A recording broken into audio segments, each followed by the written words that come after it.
I never told my ex-husband or his wealthy family that I secretly owned the multi-billion-dollar company where they all worked. To them, I was just the poor pregnant burden they had to tolerate. The ice hit my stomach first. That's the detail nobody talks about when they describe shock. It's not the cold, it's the impact. The weight of the water landing on 7 months of pregnancy, on a body that is already doing the most extraordinary and exhausting thing it has ever done, on a baby who had been quiet all evening and was suddenly, violently, not quiet anymore. She kicked, hard, the way she kicked when she was startled. My daughter had never felt ice water before. She felt it that night because Diane Calloway had landed. I could see the planning in her smile before she even picked up the bucket. That specific, satisfied smile of someone who has rehearsed a moment and is watching it arrive on schedule. The bucket was in the corner of the dining room. It had been there all evening. I had noticed it and not understood what it was for, which tells you something about the limits of preparation when you're dealing with someone who operates below the floor of what you've imagined people will actually do. The shock was so complete I couldn't breathe. The room went silent. Then Diane laughed. Oops. She tilted her head. The word was so light, so finished. At least you finally got a shower, sweetheart. Brendan laughed. Jessica, the woman in the red designer dress sitting next to my ex-husband at his mother's dinner table, 6 months after our separation while I was carrying his child, covered her mouth. Her shoulders shook. I sat there, soaking, freezing. My dress, the only dress I owned that still fit my body, a navy wrap that I had bought specifically for these dinners because I was still trying, 7 months in, to try, was plastered to my stomach. Water ran down my face, down my neck, down the specific, particular curve of the body that was growing a person inside it. Everyone waited for me to cry. I reached into my bag. My hand was completely steady. I want you to understand that. Not because I had prepared for this exact moment, but because I had been preparing for 3 years for the version of this moment that was always coming. And my hands knew what to do even when the rest of me was still processing the cold. I pulled out my phone, opened a specific application, not a text chain, not an email, a direct protocol line I had built with my head of operations 18 months ago for situations requiring immediate, simultaneous action across multiple channels. I typed 4 words: initiate protocol 7, now. I set the phone face down on the table. I folded my hands. Diane was still talking. Something about towels. Something about being dramatic. The words reached me from a distance, like sound through water. I waited. My name is Mia Hargrove Calloway, though in approximately 14 business days, it would revert to simply Mia Hargrove, which was the name on the founding documents of Sterling Meridian Group, and the name I'd been using professionally since before Brendan Calloway and I ever met. I'm 36 years old. I have a degree in economics from the University of Chicago, and a background in private equity that I began building at 22, when I took a position as the youngest analyst at a mid-sized investment firm in Chicago, and discovered within approximately 3 months that I was considerably better at this than most of the people around me were comfortable acknowledging. I founded Sterling Meridian Group at 27, a holding company, the kind of structure that owns things without advertising the fact of its ownership, which was, from the beginning, a deliberate architectural choice.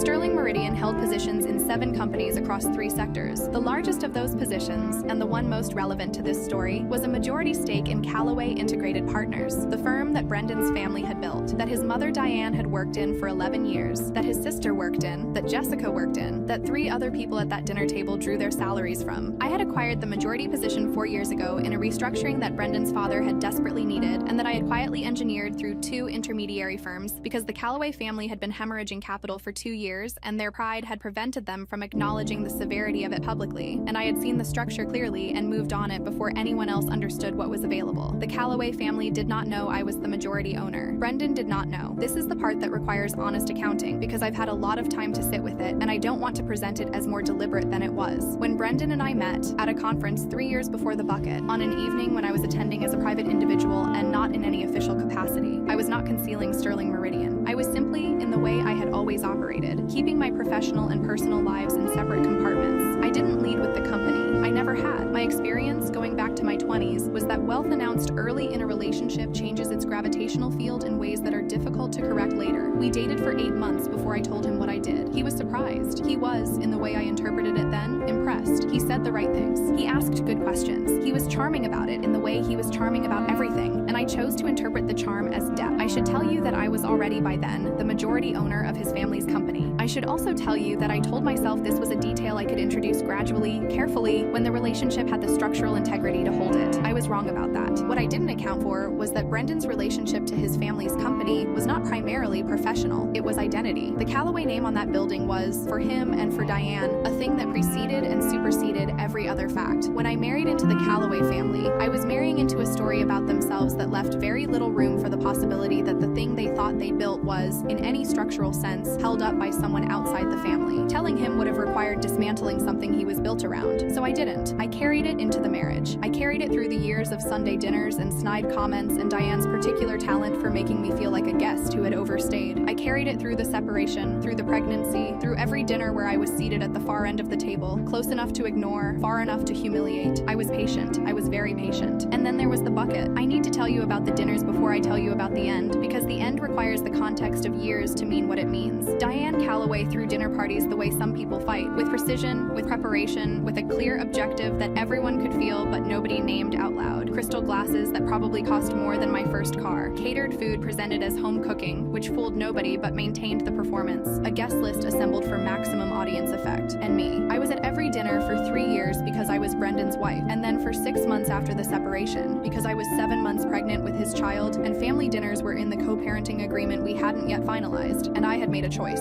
I stand behind even now, to be present, to not disappear, to not hand Diane the narrative victory of my absence. It cost me. Every dinner had its specific humiliation. Some were small. Diane commenting on my appearance with the particular timing of someone who knows that comments land differently in public, in front of people who are all watching to see how you'll absorb them. Some were structural, being seated next to Brendan's aunt who had mild hearing difficulties and reliably didn't engage me in conversation, which gave everyone else permission to do the same. The first dinner after Jessica appeared was its own category. I walked in at 7 p.m. to find her already seated next to Brendan in a way that communicated permanence, not the tentative positioning of a new person navigating a complicated table, but the comfortable, familiar claim of someone who had been told where she belonged and believed it. Red dress, appropriate jewelry, Diane's hand on her arm every few minutes in the particular way Diane touched people she was claiming. I was 7 months pregnant. I was wearing a navy wrap dress. My feet were swollen enough that I'd had to switch to wider shoes that morning, which I had hoped weren't visible under the table. Nobody spoke to me directly for 4 hours. I say this not for sympathy. I am past the stage where I need sympathy for those evenings, but because it's the context for what happened with the bucket, which is to say, it wasn't an impulse. It was a conclusion. The bucket was Diane deciding, consciously, that the management of my presence at her table had moved into a new phase, and that the new phase required something more direct than strategic ignoring. She had prepared it in advance. She had put it in the corner of her dining room before her guests arrived. She had waited specifically until the table was full and the evening was established and I was at maximum vulnerability, soaking wet, my body completely exposed in a room full of people who were looking at me, my daughter startled inside me, to make the particular statement she'd wanted to make for years. You are nothing. You are mine to humiliate, and everyone in this room will let me. I sat there in the ice water. I reached for my phone. The phone started buzzing 68 seconds after I sent the message. I know the exact timing because I had looked at the clock when I sent it, 8:34 p.m., and the first buzz was at 8:35:08, which I noticed because my daughter had calmed down from the kick and was moving gently now, in the slow rolling way she moved when she was settling, and I was focused on that and paying attention to time. Brendan's phone first, then Jessica's, then Diane's, though she didn't reach for it immediately because she was still doing the towels performance. A folded linen napkin extended in my direction with the theatrical grace of someone who has mistaken cruelty for wit. I watched Brendan's face. He picked up the phone with the automatic gesture of someone who expects work notifications at dinner and has normalized the interruption. He read the screen. His expression moved through confusion towards something harder to categorize, the specific look of a brain encountering a fact that doesn't fit any of its existing structures. He read it again. He looked at me, not with the contempt I was used to, not with the managed patience he used when he was performing reasonableness for an audience, with something I had never, in 4 years, seen on his face. Fear. What did you do? He said, very quietly. I didn't answer. The dining room door opened. I want to describe David Park precisely because he deserves the precision. David is my general counsel. He has been at Sterling Meridian for 6 years and in corporate law for 21, and he has the particular quality of someone who does his job completely and without unnecessary ornamentation. He is not a large man. He doesn't need to be. He communicates authority through a quality of absolute certainty that fills whatever space he enters. He came in first with 3 colleagues behind him. Nathan Reyes, my head of HR, who had been with me for 9 years and had the institutional knowledge of someone who could reconstruct the entire Calloway acquisition from memory. A woman named Carol Kim, senior HR operations, 14 years in employment law, and a 4th person whose name I will not use because they are still active in a professional context that confidentiality protects. They were all dressed correctly for an evening business call. Suits, leather folders. They didn't look at me. They already knew where I was sitting. They knew because I had sent them the table diagram 3 days earlier, when I had confirmed I was attending the dinner. I had known by that point that something was likely to happen. I had not known what specifically. I had prepared for a range. David walked to Diane first. He placed a formal document in front of her, a cream-colored folder, the kind we used for official HR communications, a detail I had specified years ago because the weight of the paper communicated something that thinner stock didn't. Then one to Brendan, then one to Jessica. Diane picked hers up with the expression of someone who has not yet recalibrated and is still operating from the assumption that whatever this is, it is happening to her rather than because of her. She read the first line. The red wine in her hand began to shake. "This is termination," she said. The word came out uncertain in a way I'd never heard from her before. Effective immediately, with cause. She looked up at David. "I've worked there for 11 years. Who authorized this? I want to speak to ownership right now." David turned. Everyone at the table turned. They looked at me. I was still wet. My hair was still dripping slightly onto my collar. My dress was clinging to every curve of my 7-month stomach. Water had pooled in the cushion of the chair beneath me. I reached into my bag. I pulled out a single business card. I set it on the table and pushed it. Let it travel the full length of that long, beautifully set, catered food table, past the crystal glasses and the linen napkins and the centerpiece Diane had ordered from a florist she'd mentioned 3 times that evening, until it stopped against her wine glass. She picked it up. She read it. Her face went completely still. Not pale, still. The specific stillness of a system that has received information so contradictory to its operating assumptions that it has temporarily suspended function. Maya Hargrove Calloway, majority owner and founder, Sterling Meridian Group. I watched the information travel. I watched Diane read the card and then look at me, and then look back at the card in the way you look at something you need to read a second time, because the first reading produced an impossible result. I watched Brendan put his folder down and push back from the table and open his mouth and close it. I watched Jessica, whom I had met exactly 4 times and who had been laughing 6 minutes ago, go very still in her red designer dress. I watched the people at the end of the table. Brendan's aunt with the hearing difficulties, 2 family friends I'd never fully been introduced to, a colleague of Diane's from the company, put together what they were witnessing and collectively decide that the conversation they were having before 8:34 p.m. was no longer the relevant one. "The company paying for this dinner," I said, "and that house,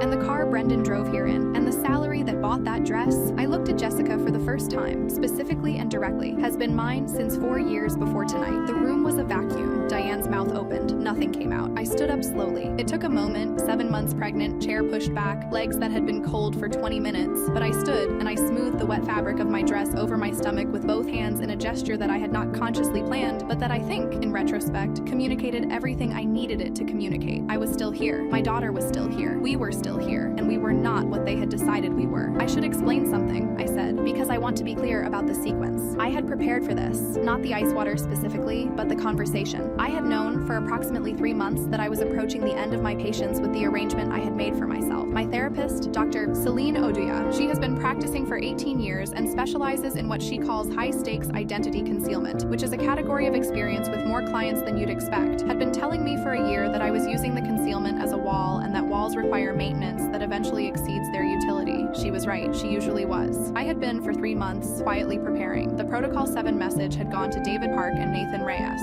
It had also gone to my CFO, Patricia Huang, who had been at Sterling Meridian for 11 years and had managed the Callaway acquisition from the financial side and knew the family's employment arrangements better than anyone. Patricia had, upon receiving the message, initiated the document preparation that David was now distributing. She had prepared for this contingency. I had asked her to 3 weeks earlier. I had not told any of them about the bucket. I hadn't known about the bucket, but I had known something was coming. Diane had been escalating for months in the specific way that people escalate when they feel they are not receiving the response they're designed to provoke. My silence, which she had always read as weakness, had been making her larger and louder in direct proportion to my stillness, and I had understood, distantly, that it was going to arrive at something. I had just been waiting to see what. "Callaway Integrated Partners," I said, looking at Diane, "was acquired by Sterling Meridian Group 4 years ago through a restructuring that your late husband requested and that I authorized through 2 intermediary holding companies because he asked me not to make the distress of the acquisition public." I paused. I respected that request. I have respected it for 4 years. I have been a silent majority shareholder while you treated me, at your dinner table, in front of your guests, while I was carrying a child, as someone without value, without dignity, without the basic consideration you'd extend to a stranger. Diane's hand was flat on the table. The card was in the other hand. She hadn't put it down. "Your employment at Callaway Integrated Partners is terminated, effective immediately, for cause." I looked at David, who nodded once. "The cause will be documented. I would recommend retaining an attorney." I looked at Brendan. "Yours also, for a separate set of reasons that Nathan will explain." Brendan's chair scraped back. "Mia, wait, just listen to me for a second. I'm going to stop you," I said, not harshly. "I want to be precise about the register. I said it the way you say something when you've made a decision and then the decision is done, and the conversation around the edges of it is no longer relevant. I've listened to you for 4 years, I said. I've sat at this table and been managed and minimized and talked about in the third person by your family while you watched, and the explanation you always had was that it was complicated or temporary, or that I was being too sensitive about something that was just the way they were. I looked at him. Tonight your mother poured ice water on your pregnant child, and you laughed. He opened his mouth. I need you to hear that sentence clearly, I said. Not as a complaint, as a fact. You laughed. His mouth closed. Jessica had not moved in several minutes. She was sitting very straight in her red dress, with her hands in her lap, and the cream folder open in front of her, and the expression of someone who arrived at a dinner party and ended up in a completely different story. Jessica, I said. She looked at me. I don't have a personal grievance with you, I said. You were brought into a situation without full information. Your position at Callaway is terminated because you were present this evening and participated, but if you want to contest that on the grounds of context, I'd recommend speaking to Nathan Reyes directly. I paused. That's a genuine offer. I mean it. She nodded once. She didn't speak. I've had a lot of time to think about what I should have done differently, and I want to tell you honestly what I've concluded. Not the acquisition, not the concealment of my ownership. That was a professional decision made for legitimate reasons and maintained for reasons that were complicated but not dishonest. Not even the waiting necessarily. I am a patient person by nature and by training, and I believe patience is usually better than urgency.